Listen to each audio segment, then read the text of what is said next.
Let's face it, when it comes to cats, we aren't their owners. We're more like guardians. But do we know all we need to know before we take on the task? PETA president and co-founder Ingrid Newkirk tells us the 250 things your cat wants you to know. It's an education in cats. Next on the PETA Podcast.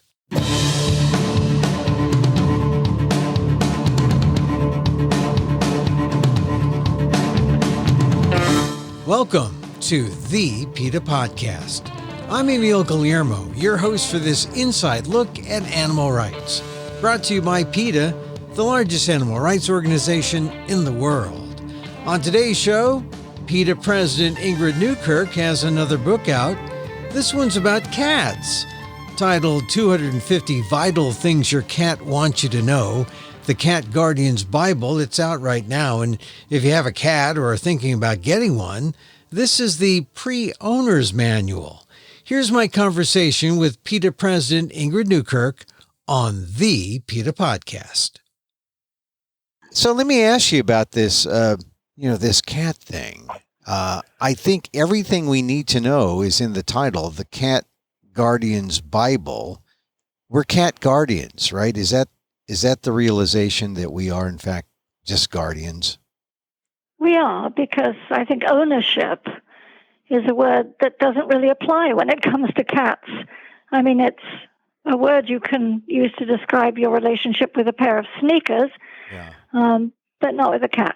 Yeah, they're special. I mean, everyone notices that cats are different. They're different from other, and I know we've gone through they're not pets, they're companions, right? The companion animals.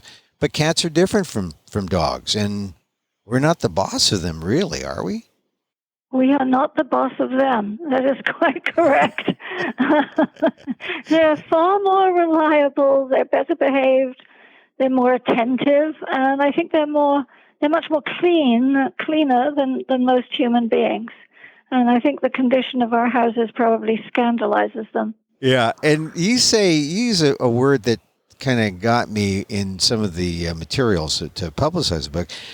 The idea of we are being supervised by the cats. It's true. I mean, they're very, very attentive, and they watch you like a hawk.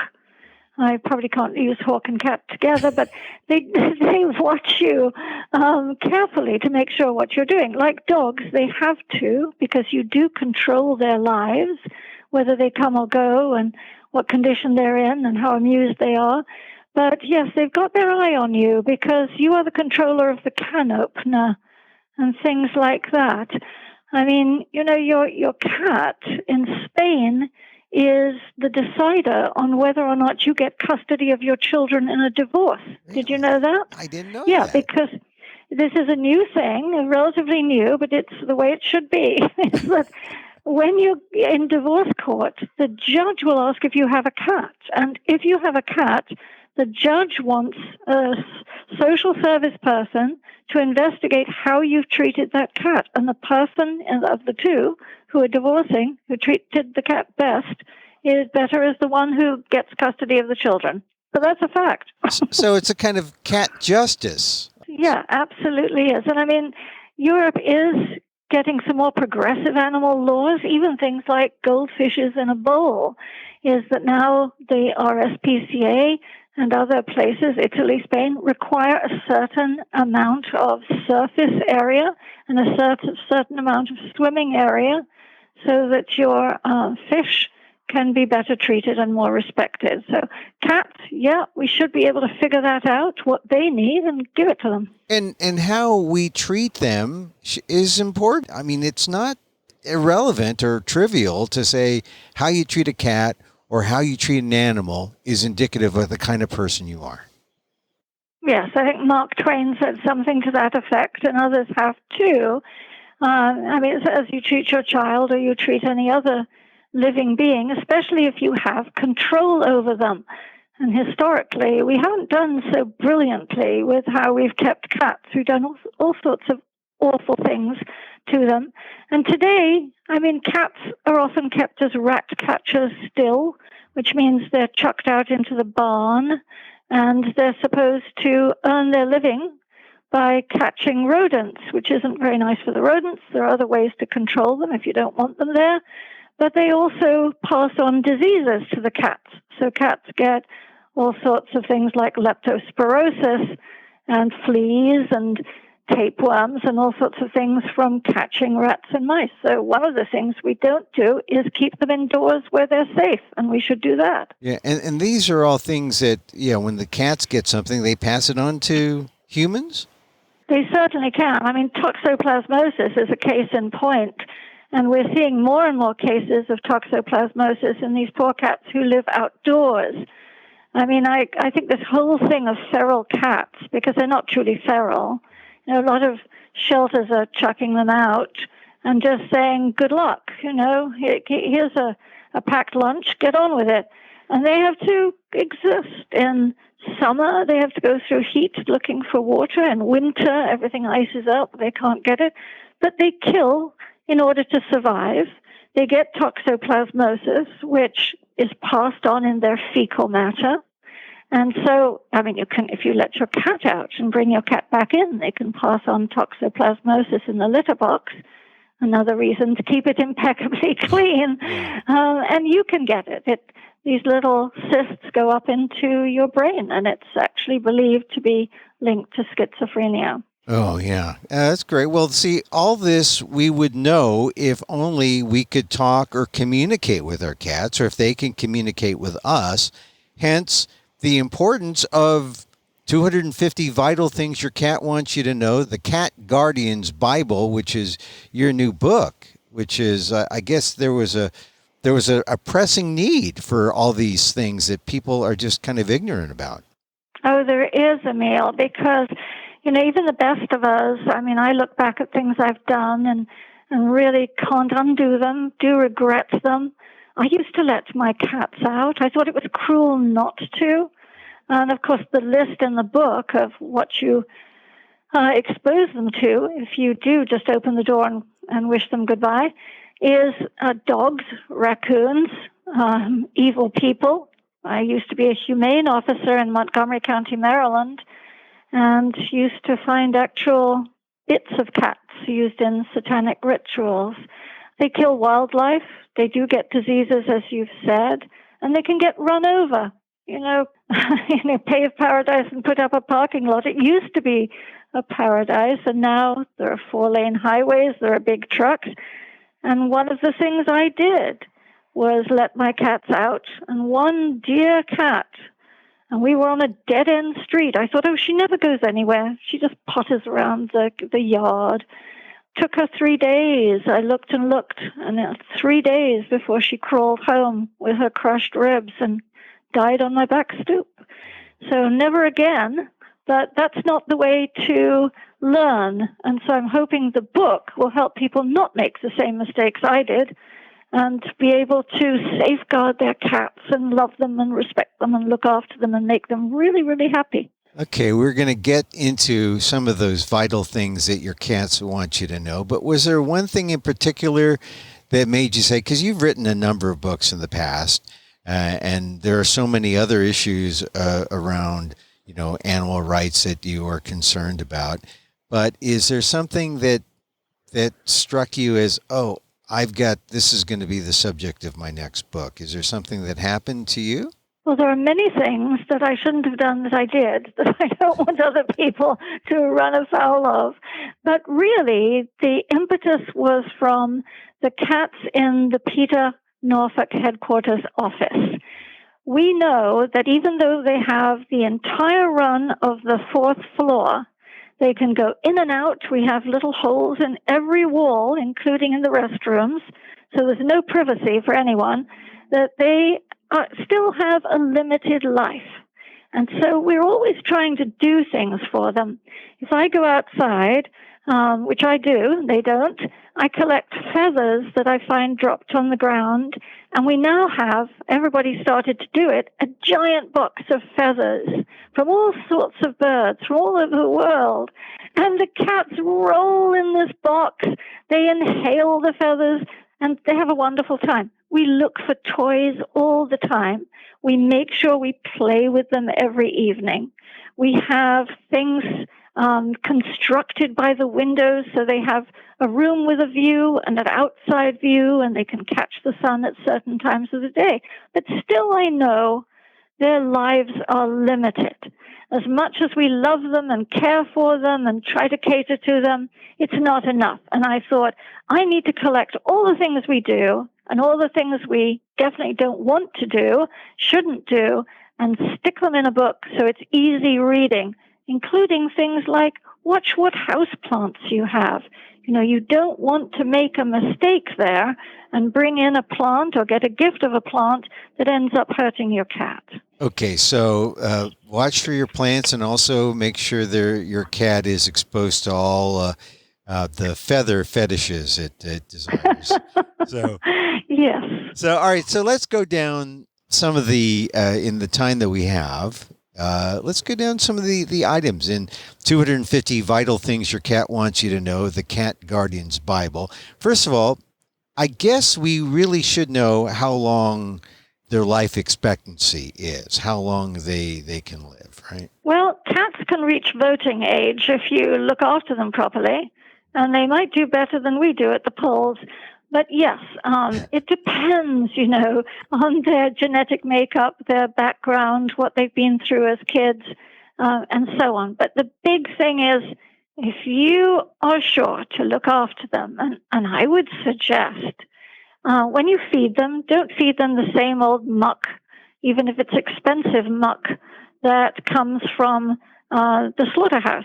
I would cook for my cat, and people may go, I'm not cooking for my cat. Well, you can, and I've got recipes, but you can buy wonderful, healthy, organic, truly humane foods, which I list, like V-Cat, Veggie Cat.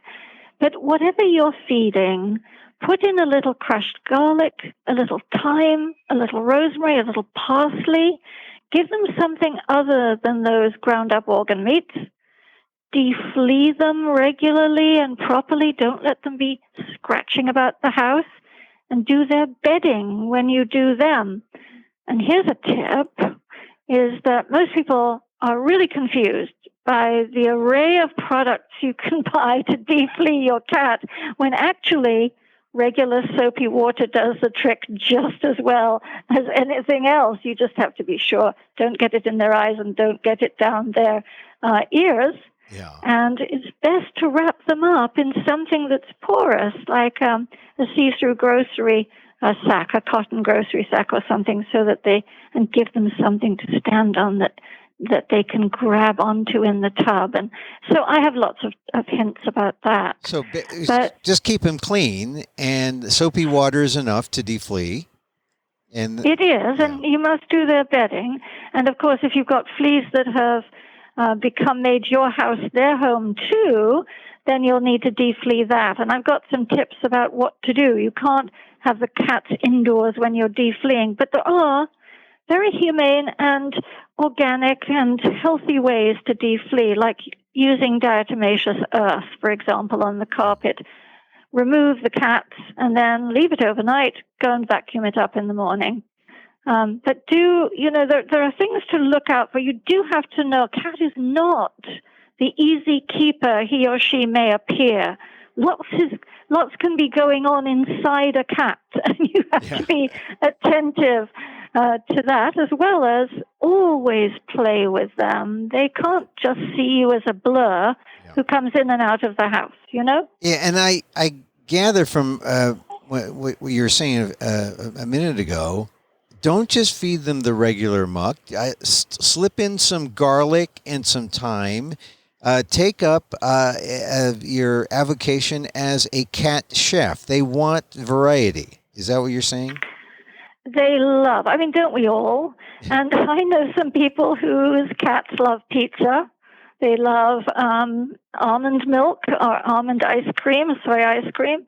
They love to have fresh grasses, of course. And again, you do have to be a little careful. There are some grasses, like oat grass, you should probably not give them, although oat grass will probably make them chuck up a hairball, and that's probably okay too. And you shouldn't leave dry food out overnight. You should look at it carefully, seal the top of it, because it can get a fungus or it can get bacteria, and then it can give them an upset.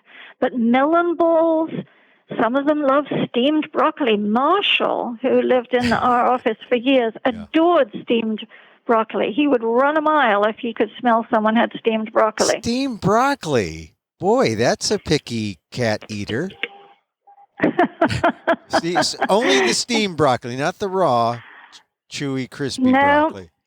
Only the steamed. And we have another cat, Brandy, bless her heart. She came from the Louisiana oil spill, and she almost had no hair when we got her from just psychological stress. They can get so worked up about things.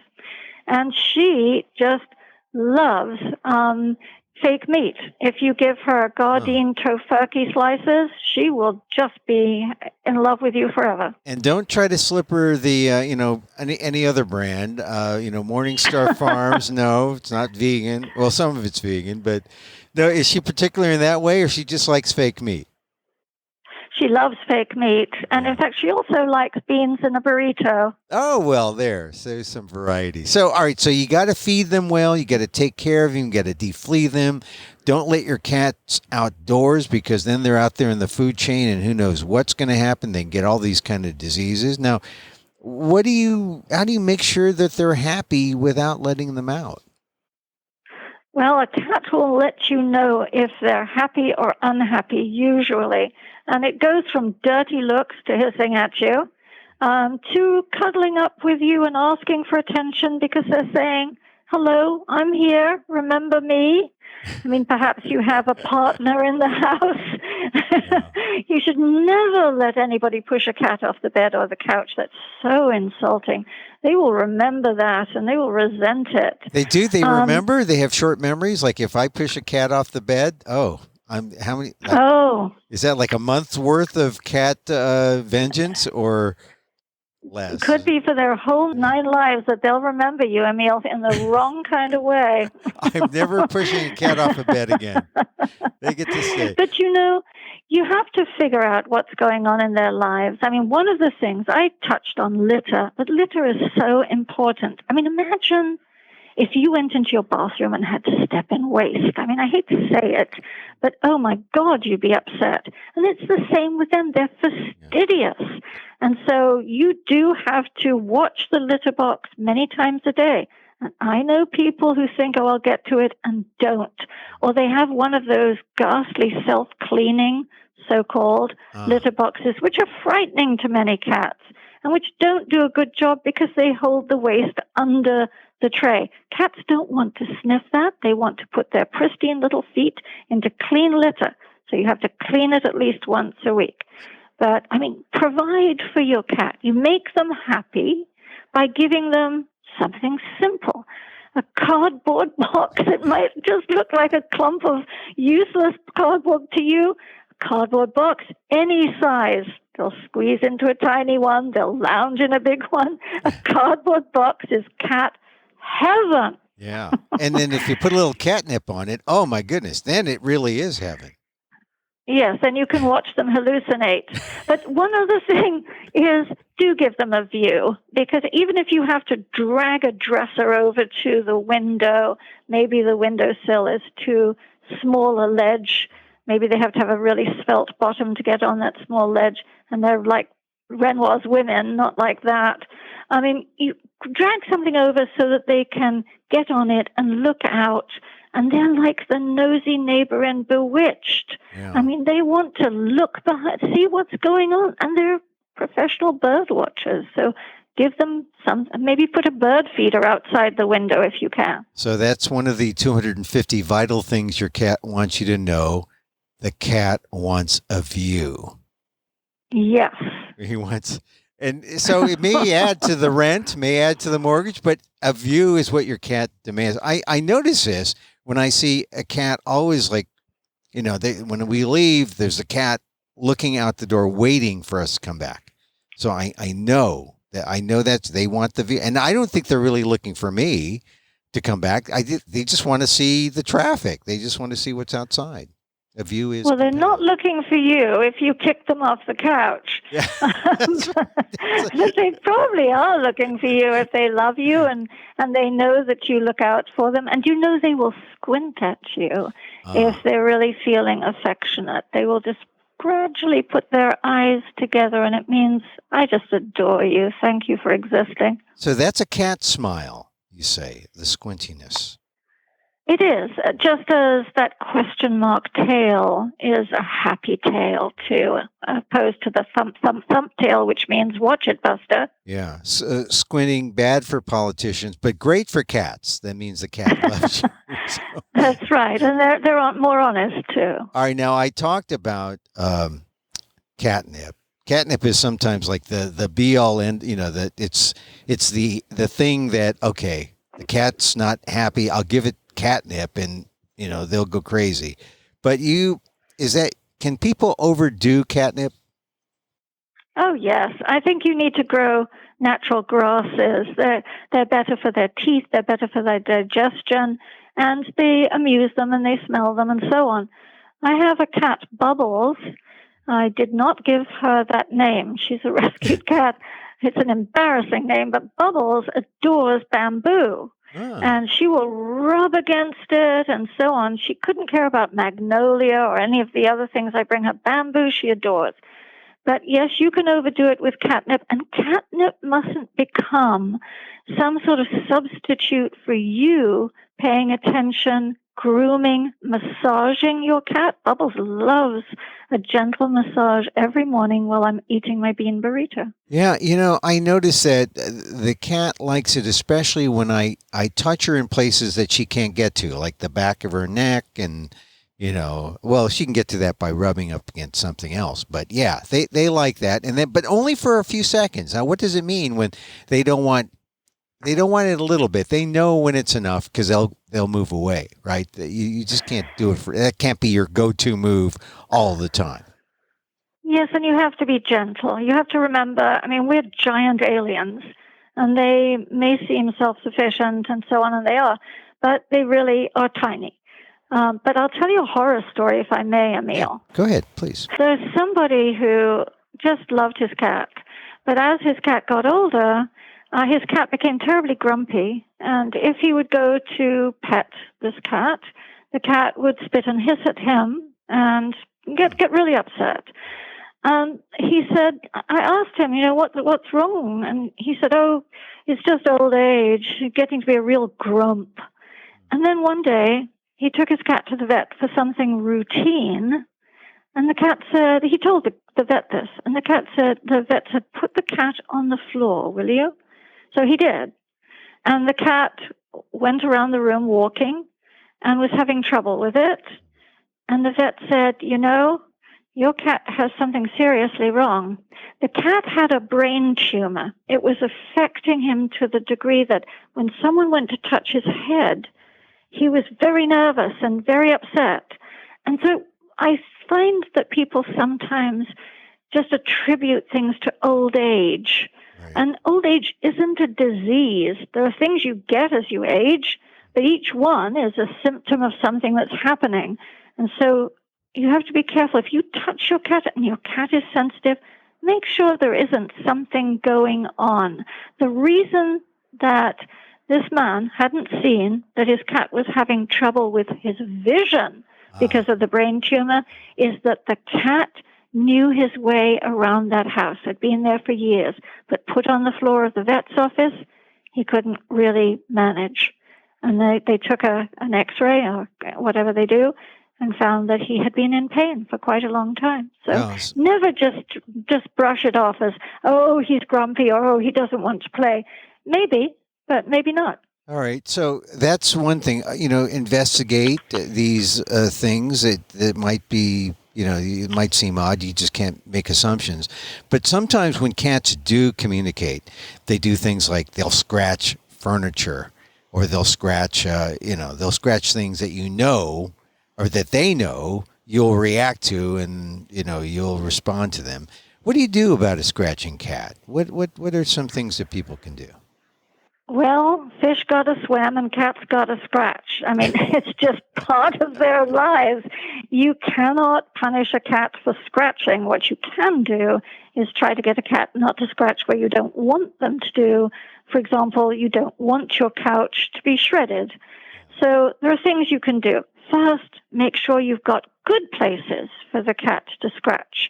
Drag in a stump from the woods. I mean, bang it about and leave it outside for a while to get rid of little resident insects. But give them a stump. Give them scratching posts in various places. Give them a sisal-covered cat tree. Most important, make sure you're cutting their nails, that you're trimming their nails, because there's a quick in there. You can easily learn how to not touch the quick, because if you cut the quick, they'll never let you touch them again. But if you're too nervous, get the vet to do it. The more you do it, the more the quick recedes. Never, ever, ever, ever, ever declaw a cat. That is not a simple procedure. I would put vets in jail for doing it if I had my druthers. Right. They know better. For them, it's a money proposition. For the cat, you look at your fingers. You don't just take off the nail. The vet takes off that first phalange, that first segment of the finger. That's so painful. Some of them will never use the litter box again because it's too painful. Some of them will get back problems because they can't walk properly. I mean, where did we get the word catwalk from? That beautiful coming down the catwalk. They can't do that if you've taken the nubs off their digits. And so never do that. You can, if you're still having trouble, spray that edge of the couch or whatever it is with a little bit of peppermint. They don't like peppermint usually, or lime, or just cover it for a while. And when they go there, pick them up gently, put them on what you want them to trim their own nails on, and help them scratch just as they would move their paws in a litter box. See, now, this is no minor point that you're getting into this idea of declawing. Declawing really should be illegal, right? Oh, absolutely. I mean, in certain countries, you can't cut a dog's ears so that it's cosmetically appealing. If you want to hack and mutilate your cat's feet, then is your couch really more important than a cat? Don't have a cat. Get a wind-up toy or something. It's just absolutely unforgivable. Yeah. Now, Ingrid, in the time remaining we have with you, I'm sure that people who are listening who are dog lovers are saying, yeah, see, that's why I'm a dog lover. That's why you don't really get into the debate, cat or dogs, but how do you respond to people who are just adamantly chauvinistic about dogs? In the same way that people are adamantly chauvinistic about cats. I mean, how do you bridge the gap between the two? Oh, it's so funny because, some people say I would never have a cat, or I don't like cats, which is a kind of odd thing to say. It's like saying I don't like people from Lithuania. I don't know. Have you ever met one? I like them. So it's very odd, isn't it? Because I've known people, so many people have told me stories about, say, a husband, sorry to pick on husbands, but a husband who said, don't you bring a cat, I don't like cats. And then, of course, they fall hopelessly in love with the cat who comes in, and the cat becomes their cat, and the cat sleeps on their chest. So it's a question of familiarity, I think, more than anything. And people who perhaps have grown up with dogs, I certainly grew up with a dog, think, there's nothing more special than a dog. Just means that you don't know cats. They're all special in a particular important way that you just haven't discovered yet. They're all fabulous. Yeah, I thought I was one way, and then I got one, and then I was the other way, and you're right. It's just that we don't know, which is why 250 Vital Things Your Cat Wants You to Know, the Cat Guardian's Bible, is important. So if people read this, will they know everything about cat body language and, when to give your cat a birthday gift or, what cat holidays to celebrate? Will they know all that? They'll know everything, Emil. They'll know absolutely everything in the world there is to know about cats. No, I can't promise that. They will know something about the history of what we've done to cats. They'll know something about cat language, cat communication, what to do if the horrible day arrives, which it did for me, never thought it would, when your cat goes missing and you are just beside yourself. They'll learn a lot about cats, but I may have to do a sequel to make it sure we've got everything covered. Well, what do you do when your cat goes away? I mean, we didn't really cover that when they go missing. What should you do? Oh, Lord, it's a nightmare. In my case, I had a cat called Moomin, who was an orphan cat. And I always kept her inside at that point because I'd had the awful incident with my other cat getting hit by a car. And one night, it was very hot in Washington, and I had gone out. I just cracked the window somewhere in the one room, gone out to an event, come back, and she wasn't there. And I thought, oh, Lord, where is she? So I looked everywhere, couldn't find her. Scoured the neighborhood, looked the next morning, nothing. It was 11 days, Emil. I mean, I was so lucky to have got her back. What she did is she crept out of the window, crossed the very quiet street at night when there was no traffic on it. We had a big street outside the house. It walked away looking for things. It started to rain, so she hid under a bush. The next morning, she tried to come back, and I'll tell you why I know all this. She tried to come back, but now the road was full of rush hour traffic, and she was petrified, so she turned back again and kept walking further and further away, about a mile away. I did everything I say in the book to do because I know it's all vital. Go to every shelter yourself personally and look, because the people are busy, and just calling them, it may not get recorded. The wrong person may not see your cat. Make sure your cat's microchipped. Go out at night and call down drains, because they wedge themselves in teeny crevices, and sometimes they get stuck. They get stuck inside a wheel well of a car, for example. They get stuck inside a pipe somewhere. So call and listen, talk to every child, every mail carrier.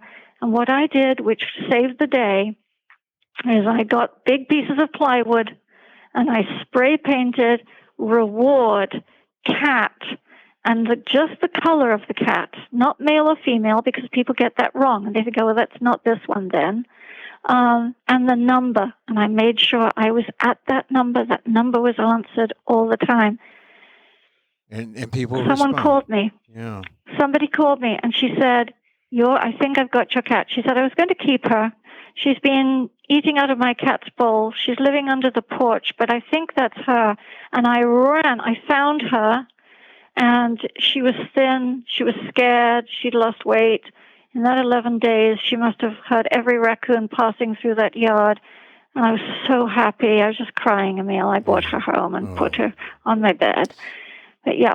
Yeah, and it's true that they're out there when they're outdoors, and I understand it's getting cold now, and they like to go under cars. They end up like in the motor area at times. They do. Yeah, because the motor, if you turned it off, that motor is still retaining some heat, generating some heat. And if cats are out and it's raining, for example, and they get up under the motor, there have been terrible stories. Even cats going miles and miles inside a car, and then someone hearing the mew and realizing, oh, Lord, there's a kitten or a cat up inside my motor. They get stuck. They can get torn apart by the fan belt. So we always say in winter, knock on the hood of your car before you start it, to make sure you're getting a cat out or a raccoon out or a possum out, perhaps, because you never know. But if your cat goes missing, your cat can go a long way by being somewhere under a car or a truck or UPS delivery truck, something. So you never know. You have to really be diligent to get them back. See, Ingrid, this is a lot of information in 250 Vital Things Your Cat Wants You to Know, the Cat Guardian's Bible, your new book. And we have just a few seconds, really, but I want to go into a lightning round because there's some things that we didn't get to. And they're pretty easy, I think. Are 2 cats better than 1? Absolutely, because they can keep themselves company when you're at work or school or at the movies. All right, but 3. There's got to be a limit at 3 cats are not better than 2. Well, 3's okay. And we have 3. You just must be careful not to become a hoarder, because they get respiratory problems if there are too many cats in an enclosed space, and that makes their entire lives miserable. Okay, just a few more lightning round. Can cats walk on a leash like a dog? They can walk on a harness, yes. Best if you teach them when they're kittens, but most can get used to it, and that's nice because you can take them on a chaperoned walk. They can smell the grass and roll in it and so on, and you're right there if a dog comes along or anything else happens. Okay, and why do cats make what you call biscuits on your lap? Oh, when they need that dough on your lap, is they miss their mommy, and they remember that lovely sensation of when they were nursing. So they're just reliving their childhood memories. See, when you say things like that, I mean, when you hear people say, "Oh, well, cats are feral, they're wild," and cats should be community cats, and they notch their ears and they send them out into the streets and they don't really foster them, and they make everyone in the community take care of them. That's such a bad idea after you hear stories about cats wanting to make biscuits on your lap. Well, it sounds good, is that you don't have to do anything but just let them out there. But most of these cats, they don't fare well. They get eye infections. They get respiratory disease. They suffer from parasites out there. They're bitterly cold when the ice and the snow and the winds come and the storms. And they have a very hard life out there. So I always think, would you take your dearly loved cat, who's asleep now on this perch behind me in the sun, and just chuck him outside and say, "So long, hope you manage." All our cats at home, they get all sorts of problems. They'll get a kidney problem or a heart problem, or they'll injure themselves, or they need vaccines. They don't get any of that stuff out there. And how do they die out there? They don't die of healthy old age in their sleep. They deteriorate, and they're not in good shape at all by the time they go, or they meet an accident or an evil person or something. See, and we don't need to experience all that stuff when it, as it happens. We could just read your book, 250 Vital Things Your Cat Wants You to Know, the Cat Guardian's Bible. It's kind of a cat education, really. Yes, I hope so. I hope people come away going, "Gosh, I know who to give this book to. That person next door who lets their cat out, or that person whose cat has fleas," or whatever it is. But yes, there are lots of fun things to do, lots of fun ideas in it, and lots of very practical things that make sure your cat loves you, you love your cat, and your cat lives to a fine, old, healthy old age. Well, Ingrid Newkirk, really, thank you for your time, and thank you for the book. Good luck on it. It comes out, the release date is November 6th, but people should pre-order if they get this before the 6th, or they can just go to Amazon and leave a review when they read it. It's 250 Vital Things Your Cat Wants You to Know, the Cat Guardian's Bible. And was this one of the more fun books you've had to put together and write? Oh, yes, absolutely. And my cats looked over my shoulder to make sure I was getting it right. Well, you had an editor and a cat editor, too. So 3 of them. Yeah. Ingrid, thank you very much for being on the PETA Podcast. Oh, thank you, Emil, very much.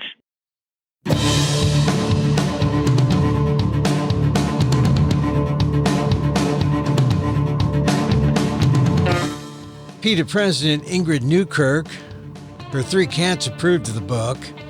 So now it's the good stuff is all in there. 250 Vital Things Your Cat Wants You to Know, the Cat Guardian's Bible.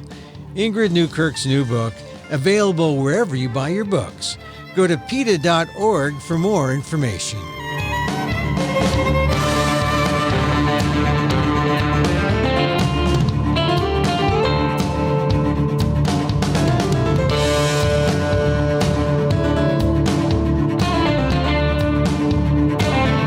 that's our show for today. Thank you for listening. Don't forget to send a link of this show to your friends. Tell them you like the PETA Podcast.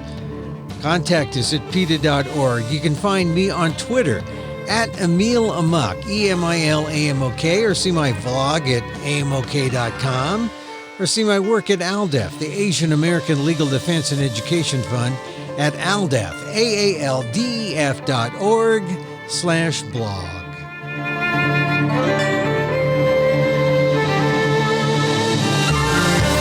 Once again, thank you for listening. Check out all our episodes on your favorite podcast app or on Apple Podcasts, where you can subscribe to as well as rate and review the show. It helps get the word out about the issues you care about. Our music is provided by Carbonworks. Check them out on YouTube. And join us again next time for more insight into animal rights and the fight for a cruelty-free world on the PETA Podcast. I'm Emil Guillermo.